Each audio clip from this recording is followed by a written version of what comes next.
But the RAC Rally has got a noble history. In 1932, it was won by Colonel Loughborough driving a Lanchester, no less. In the 50s, the Jaguar XK120 was winning.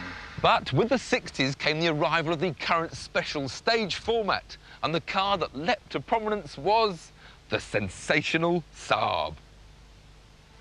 Until 1960, the RAC Rally had been a navigational tour of Britain with a few manoeuvrability tests thrown in. But when special stages were introduced, the Saab of Eric Carlson left everyone standing and won 3 years on the trot. There was perhaps a never more unlikely rally car with its tiny three-cylinder 850cc two-stroke engine producing only about 70 horsepower. But its jelly mould shape hid great big wheel arches that gave the wheels a lot of travel, helping it to go over rough ground, and it proved incredibly effective. The Saab in the hands of Eric Carlson was an awesome sight. Carlson was an advertising man's dream. Sweden's former Soldier of the Year was the biggest driver in the smallest car on the rally and won. Carlson, of course, had learned to drive in his native Scandinavia with the snow, and it's all about hardly slowing the down. This Saab doesn't go very fast, but change down a gear, it coasts, turn, pick up the throttle, and it takes it with you.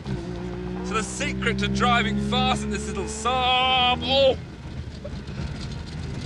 that was nearly a dead sheep, was momentum.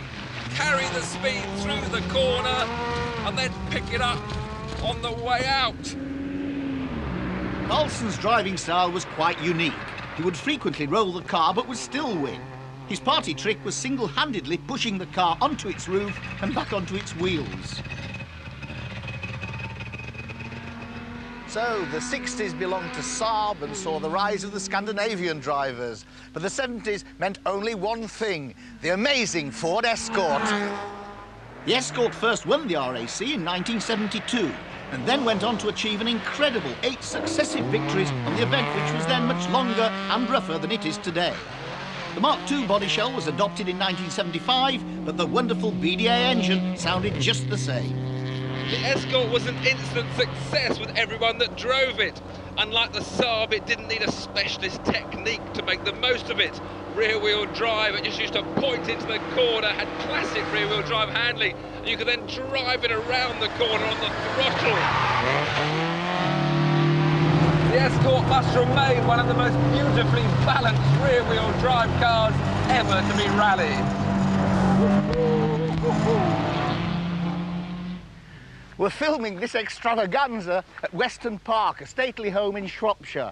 Now, it's not part of the rally route this year, but in the 80s it played a very significant role, particularly in 1987, when the entire Vauxhall team drowned out in this Ford that was very much deeper, and they virtually all retired. But the 80s will chiefly be remembered as the era of the Group B supercars.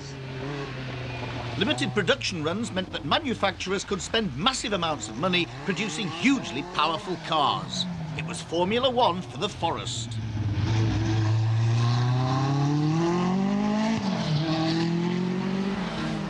With over 400 horsepower in these lightweight Kevlar panelled machines,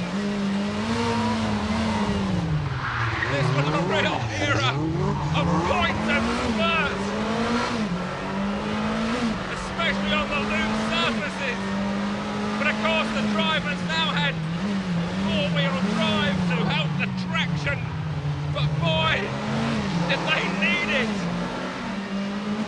The cars were incredibly exciting to drive. And whilst they may have been very dangerous, many drivers still look back on the Group B era as a golden era of rallying. I can certainly see why.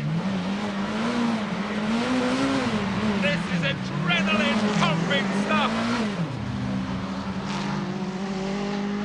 Now, seeing that the next car in our collection is going to be doing the rally on Sunday, I thought I'd better make sure he behaves himself, so I'm going to sit alongside him in the next car, the car of the 90s, Gregoire de Mévius's Subaru Impreza World Rally Car. Colin McRae has won the RAC Rally 3 times for Subaru and is again favourite to win next week, driving his £250,000 missile. But for driver satisfaction, these new World Rally cars are superb. They're so well sorted, they give the same sort of joy to drive as those old Escort did. A real sort of on-the-throttle driving, power in, ooh, a bit of opposite lock. No longer brute, just real satisfaction. Hey, Tony, I bet it wasn't like this in your day, was it? No, it wasn't. My drivers used to take me with more care and consideration.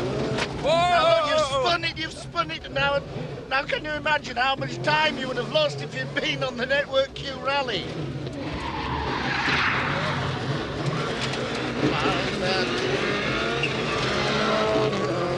This car is just so well sorted. It is a dream to drive.